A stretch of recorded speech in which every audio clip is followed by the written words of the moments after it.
दो स्टूडेंट्स थे, एक का नाम था चिंटू लाल, एक का नाम था मिंटू लाल, और दोनों का ही साइंस पढ़ने का तरीका एकदम डिफरेंट था। चिंटू लाल क्या करता था, बहुत ज्यादा मेहनत करा करता था, जबकि मिंटू लाल स्मार्ट वर्क करता था। देखो चिंटू लाल कैसे पढ़ता था, पहले वो ना लेक्चर को फॉलो करता था, उसके बाद वो सारे के सारे नोट्स भी बनाता था, उसके बाद वो एनसीईआरटी पढ़ता था, एनसीईआरटी के क्वेश्चन सारे लगाता था, फिर उसके बाद प्रीवियस ईयर क्वेश्चन करता था, फिर उसके बाद एक्स्ट्रा बुक करता था, और रिवीजन करने के लिए फिर से लेक्चर देखता था, और ये फिर इसकी साइकिल चलती रहती थी। अब इससे हुआ क्या ना कि उसने साइंस में इतना ज्यादा समय अपना खराब कर दिया ना कि बाकी सब्जेक्ट्स उसको पढ़ने का टाइम नहीं मिल पाया, जिसकी वजह से उसकी जो ओवरऑल परसेंटेज थी ना एग्जाम्स के अंदर वो बहुत कम रह गई। जबकि जो हमारा दूसरा स्टूडेंट था, जो कि था हमारा मिंटू लाल, वो था एक स्मार्ट स्टूडेंट। उसने एक ऐसा सीक्रेट तरीका अपनाया ना साइंस पढ़ने का, जिसकी मदद से उसने कम समय के अंदर अपने पूरे सिलेबस को पढ़ा और उसके साथ साथ रिवाइज भी करा। तो हाय एवरीवन, मेरा नाम है Prashant, mentor of thousands of students. आज हम बात कर रहे हैं साइंस की एक ऐसी सीक्रेट स्ट्रैटेजी जिसकी मदद से आपकी सारी समस्याएं खत्म हो जाएगी।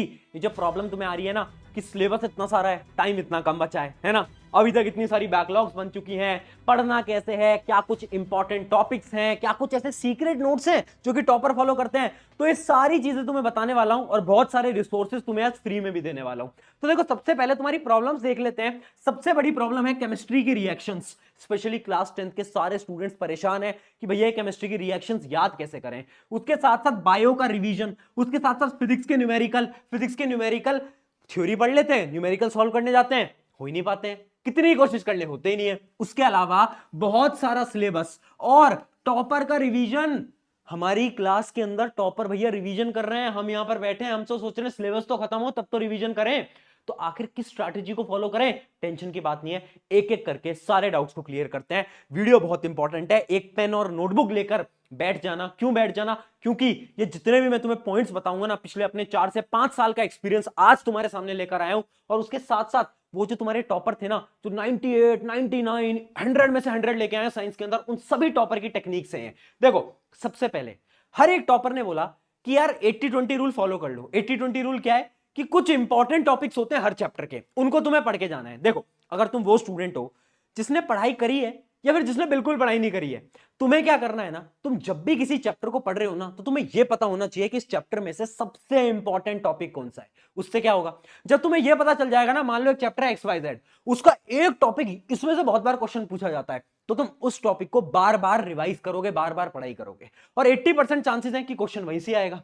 है ना, बहुत अच्छी ट्रिक। अब तुम पूछोगे भैया मुझे कैसे पता चलेगा कि कौन सा टॉपिक, इतने सारे चैप्टर हैं, कौन सा टॉपिक उसका इंपॉर्टेंट है। मैंने बोला तुम्हें टेंशन नहीं लेनी है, तुम्हें फिक्र नहीं करनी है। मैंने तुम्हारे लिए बना रखा है क्लास 10th क्लास 9 दोनों की पूरी साइंस के इंपॉर्टेंट टॉपिक, वो भी चैप्टर वाइज है, पूरी की पूरी शीट बना रखी है। हर चैप्टर के इंपॉर्टेंट टॉपिक्स वहां पर आपको देखने को मिल जाएंगे। क्लास 10th के भी है, क्लास 9 के भी है, डिस्क्रिप्शन में। अभी वीडियो छोड़ के मत जाना, पूरी स्ट्रैटेजी समझ के जाओ। अब आपको क्या करना है, आपको इंपॉर्टेंट टॉपिक्स पता चल गए, आपको पढ़ना तो पूरा ही है, चैप्टर पढ़ना आपको पूरा है। ऐसा नहीं है कि आप सिर्फ इंपॉर्टेंट टॉपिक पढ़ के जा रहे हो, ये गलती मत करना, पढ़ना आपको पूरा ही है। बट फिर आपको इस शीट को खोलना है, आपको देखना है अच्छा ये वाले टॉपिक इंपॉर्टेंट है। अब उन टॉपिक की प्रैक्टिस आपको ज्यादा करनी है, यानी उनका ही रिवीजन करना है और उन्हीं पे ही ज्यादा आपको टाइम अपना इन्वेस्ट करना है, ठीक है। बट भैया सवाल अब भी मन में वही है कि पढ़ना कैसे, ये तो बताओ, इतना कम समय है, कैसे पढ़ेंगे। तो देखो, इंपॉर्टेंट टॉपिक वगैरह तो तुम्हें सब मिल जाएगा, बट अपने सिलेबस कंप्लीट करने की एक स्ट्रैटेजी समझ लो।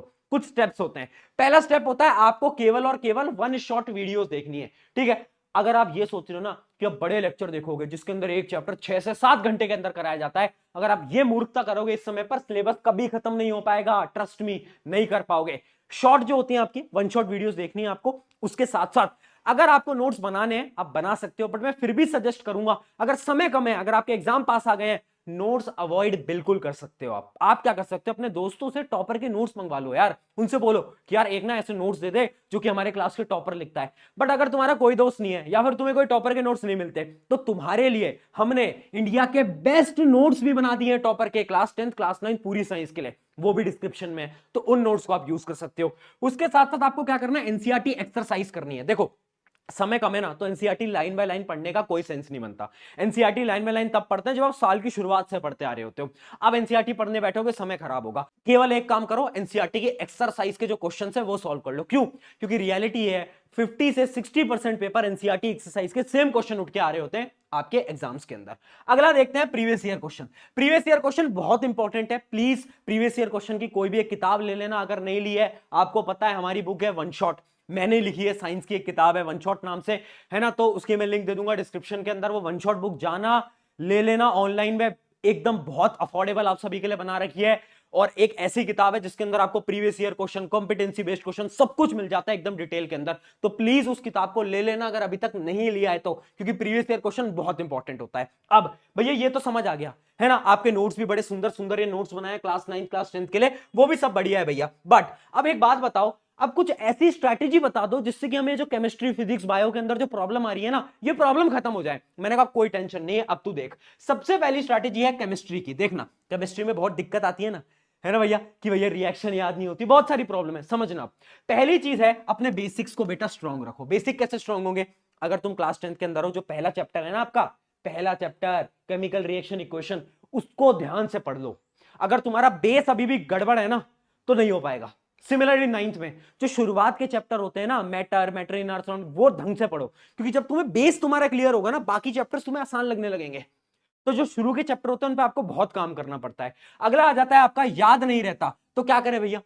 याद नहीं हो पाती केमिस्ट्री, एक ट्रिक बताता हूं बेटा। टॉपर ने क्या बोला, हमें भी याद नहीं रहता था, हम क्या करते थे, हम जैसे ही एक टॉपिक पढ़ते थे, मान लो एक चैप्टर का एक टॉपिक पढ़ा, फिर हम उसके टॉपिक वाइज क्वेश्चन प्रैक्टिस कर लेते थे। यानी उस टॉपिक के जितने भी सवाल आए हुए हैं वो हम प्रैक्टिस कर लेते थे। उससे क्या हो जाता था, हमारी नॉलेज टेस्ट हो जाती थी और मुझे कॉन्फिडेंस आ जाता था। ये ट्रिक बहुत अच्छी है बेटा। होता क्या है केमिस्ट्री में, जितना ही पढ़ो फिर लगता है प्रीवियस वाला भूल गए। इससे अच्छा है जितना थोड़ा सा पढ़ो, क्वेश्चन प्रैक्टिस करो, फिर पढ़ो, फिर क्वेश्चन प्रैक्टिस पढ़ो, फिर पढ़ो, फिर ये टेक्निक इतनी अच्छी काम करती है, हर एक टॉपर इसको फॉलो करता है। उसके अलावा अगला आ जाता है रिएक्शन शीट। अगर तुम क्लास 10th के स्टूडेंट हो, प्लीज एक रिएक्शन शीट बना लो। एक पन्ना लो, सफेद पन्ना, और उसके ऊपर सारे इंपॉर्टेंट रिएक्शन लिख दो, क्योंकि मुझे पता है तुम्हारे पेपर के अंदर रिएक्शन पूछी जाएंगी। केमिस्ट्री के अंदर बहुत रिएक्शन है, तो सारी इंपॉर्टेंट रिएक्शन एक पेपर के अंदर लिख दो, ताकि एग्जाम से पहले रिवाइज करने में प्रॉब्लम ना हो। उसके साथ साथ question equal to confidence. Chemistry में कॉन्फिडेंस लाने का मात्र एक ही सोल्यूशन है, वो है क्या? रिवीजन से कुछ नहीं होगा भैया, क्वेश्चन। जितने ज्यादा सवाल लगाओगे उतना कॉन्फिडेंस आएगा। जब तुम क्वेश्चन देखोगे, अच्छा प्रीवियस ईयर का क्वेश्चन है, ओ ये तो मुझे आता है, अच्छा ये भी मैंने पढ़ा हुआ है, ये भी पढ़ा हुआ है, ये भी, तो आता है कॉन्फिडेंस, है ना। तुम्हें लगता है जितनी बार रिवाइज करोगे उससे कॉन्फिडेंस आता है? नहीं भैया, चिंटू लाल भी यही करता था, बट मिंटू लाल को पता था क्वेश्चन प्रैक्टिस करना इंपॉर्टेंट है। ठीक है, तो ये है आपकी केमिस्ट्री की स्ट्रैटेजी। अब बात करते हैं फिजिक्स की। फिजिक्स 9th और 10th दोनों के लिए बहुत टफ है, न्यूमेरिकल सॉल्व नहीं होते। चलो एक टेक्निक जानते हैं। सबसे पहली चीज, numerical is not equal to copy paste. सबसे बड़ी मूर्खता हम क्या करते हैं ना, हमें क्या लगता है न्यूमेरिकल सॉल्व करने हैं, एक बुक उठाई जिसके न्यूमेरिकल आप सॉल्व कर रहे हो, एक रजिस्टर खोला और न्यूमेरिकल सॉल्व करना स्टार्ट करा। अब आपने क्या करा, आपने पन्ना पलट के सॉल्यूशन देख लिया कि थोड़ा सा सॉल्यूशन देख लेता हूं, अच्छा अच्छा अच्छा ऐसे ऐसे ऐसे ऐसे ऐसे ऐसे ऐसे सॉल्व होगा। अब जब तुमने सॉल्यूशन ही देख लिया बेटा, तो क्या फायदा हुआ तुम्हारे न्यूमेरिकल सॉल्व करने का? याद रखना, न्यूमेरिकल सॉल्यूशन देख के सॉल्व नहीं किए जाते। पहले न्यूमेरिकल के बारे में सोचो और दिमाग लगाओ कि इसमें कौन सा फॉर्मूला लग सकता है। अपना दिमाग तुम्हें लगाना पड़ेगा। अगर तुम बिना दिमाग लगाए सॉल्यूशन पहले देख रहे हो ना, मेहनत नहीं कर रहे हो। इसलिए बोल रहा हूं, अगर तुम्हें मेहनत करनी है पहले न्यूमेरिकल खुद से सॉल्व करो। अगर नहीं सॉल्व हो पाता तो पन्ना पलटो और ये देखो कि कैसे सॉल्व होगा, बस इतना काम करना है। अगला मेथड देखते हैं, स्टार्ट विद इजी। याद रखना, हमेशा न्यूमेरिकल आसान न्यूमेरिकल से शुरुआत करनी है। अगर तुमने सबसे पहला ही एक ऐसा न्यूमेरिकल उठा लिया जो कि चैप्टर का सबसे टफ न्यूमेरिकल है, नहीं कर पाओगे, तुम्हारा मन ही नहीं करेगा पढ़ने का, पढ़ाई छोड़ दोगे। अगला देखते हैं स्टार मार्क स्ट्रैटेजी। देखना बेटा, पहली चीज एनसीईआरटी के क्वेश्चन सॉल्व करने हैं, शुरू में बता चुका हूं। और जो भी क्वेश्चन तुम्हें लगता है ना यार ये तो बड़ा अच्छा सवाल था, ये तो टफ सवाल था, तो मुझसे सॉल्व नहीं हो पाया, क्या करो, उसके ऊपर ऐसे स्टार मार्क कर दो, है ना। ये मैं भी अपने टाइम पे किया करता था। अब जब तुम रिवीजन में आ रहे हो ना, तो तुम्हें कुछ नहीं करना है, तुम्हें बस वो स्टार मार्क वाले क्वेश्चंस को क्या करना है, सॉल्व करना है, प्रैक्टिस करना है, बस। अगर आप उनको भी प्रैक्टिस करोगे तो आपका सारा रिवीजन पूरे चैप्टर का हो जाएगा। ठीक है, लास्ट पॉइंट है फॉर्मूला इक्वल टू प्रैक्टिस। देखो बहुत लोग बोलते हैं कि फॉर्मूला रट लो, अपने सामने चिपका लो। देखो भाई, पहले मुझे भी ऐसा ही लगता था, बट टॉपर्स ने पता क्या बताया, फॉर्मूला याद नहीं किया जाता, फॉर्मूला प्रैक्टिस किया जाता है। मतलब जितने ज्यादा तुम क्वेश्चंस की प्रैक्टिस करोगे, ऑटोमेटिकली तुम्हें सारे फॉर्मूलाज याद हो जाएंगे, तुम्हें जरूरत नहीं पड़ेगी फॉर्मूला रटने की। तो क्वेश्चंस की प्रैक्टिस करो, 10-12 क्वेश्चन लगाओगे, फॉर्मूला खुद ब खुद याद हो जाएगा। तो प्रैक्टिस इज इंपॉर्टेंट। अब बढ़ते हैं हमारी फाइनल, जो कि है बायोलॉजी। सिंपल सी बात है, बायोलॉजी के अंदर लेक्चर बहुत इंपॉर्टेंट होते हैं। बच्चों को लगता है बायोलॉजी मतलब रटना, नहीं भैया, बायोलॉजी मतलब दिमाग के साथ समझना। कैसे समझोगे? आधा काम बायोलॉजी का या फिर 90% काम बायोलॉजी का आपके टीचर करते हैं। अगर आप मुझसे पढ़ते हो तुम्हें पता होगा, अगर आप यूट्यूब पे भी मुझसे पढ़ते हो फिर भी तुम्हें पता होगा कि मैं कैसे तुम्हें विजुलाइज कराता हूं बायोलॉजी को, है ना, एग्जांपल्स के साथ समझाता हूं। तो वो जो एग्जांपल है ना वो बहुत इंपॉर्टेंट है। तो याद रखना, बायोलॉजी पढ़ने के लिए तुम्हें अच्छे लेक्चर्स देखने हैं, उन टीचर के लेक्चर देखो जिनसे तुम्हें समझ आता है। लेक्चर बहुत इंपॉर्टेंट है। उसके बाद आपको क्या करना है, डायग्राम की मदद से चीजों को समझना है ना। और अगर तुम्हें डायग्राम प्रैक्टिस की वीडियो देखनी है ना, तो मैंने पूरी क्लास 10th की एनसीईआरटी में जितने भी डायग्राम है इंपॉर्टेंट, उन सबकी एक वीडियो के अंदर मैंने आपको बता दिया है, तो उसकी भी मैं डिस्क्रिप्शन में लिंक दे दूंगा। तो डायग्राम बहुत इंपॉर्टेंट है बायो के अंदर। उसके साथ साथ revise equals to test. Biology revision कैसे होगा भैया? क्या भैया नोट्स पलटने पड़ेंगे? मैंने बोला नहीं, ये मत करना। रिवीजन का बेस्ट तरीका होता है एक टेस्ट दे लो। एक चैप्टर तुमने पढ़ा, उसका टेस्ट दे दो। जैसे तुमने उसके कुछ क्वेश्चन सॉल्व करे, 15-20 क्वेश्चन सॉल्व करे, तुम्हें पता चल जाएगा, अंदर से रियलिटी पता चल जाएगी, ये चैप्टर मुझे आता है या नहीं आता है। अगर तुम्हें थोड़ा सा भी लगे ना कि यार इस चैप्टर का ना एक टॉपिक है वो मेरा उतना क्लियर नहीं है, उसके क्वेश्चन मुझसे सॉल्व नहीं हो पा रहे, तो पता क्या करो, उस टॉपिक की वीडियो देख लो यूट्यूब से फटाफट से। इससे क्या होगा, आपको पूरे नोट्स रिवाइज करने की जरूरत नहीं है, आपको बड़े बड़े वीडियोस देखने की रिक्वायरमेंट नहीं है। बच्चे क्या करते हैं, रिवीजन में भी वीडियोस देखते हैं। भैया रिवीजन में वीडियो देखना थोड़ा कम कर दो, है ना।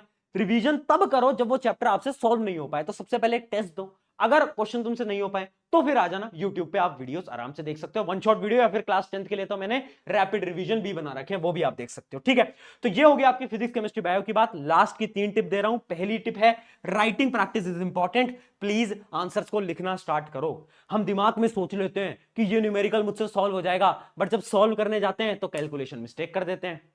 प्रैक्टिस करनी पड़ेगी बेटा। अगली चीज एमसीक्यू प्रैक्टिस। एमसीक्यू टफ आ रहे हैं 10th और 9th दोनों के अंदर, प्लीज एमसीक्यू की प्रैक्टिस करो। और लास्ट, स्टार्ट नाउ। कल से नहीं हो पाएगा भैया। डेली तुम बोल रहे हो कल करेंगे कल करेंगे कल करेंगे, कल कब आएगा? कल कब आएगा? आज से, अभी से स्ट्रैटेजी को इंप्लीमेंट करना स्टार्ट करो, अप्लाई करना स्टार्ट करो। मैं बता रहा हूं, अगर अप्लाई करा ना, साइंस आसान हो जाएगी। ठीक है, और साइंस को तुम फोड़ने वाले हो। 100 में से 100 नंबर तुम्हारे साइंस में आएंगे, मेरी गारंटी है। ऑन दिस नोट, शुक्रिया एवरीवन। मेरा नाम है प्रशांत, मिलते हैं नेक्स्ट वीडियो के अंदर। साइंस को फोड़ना है।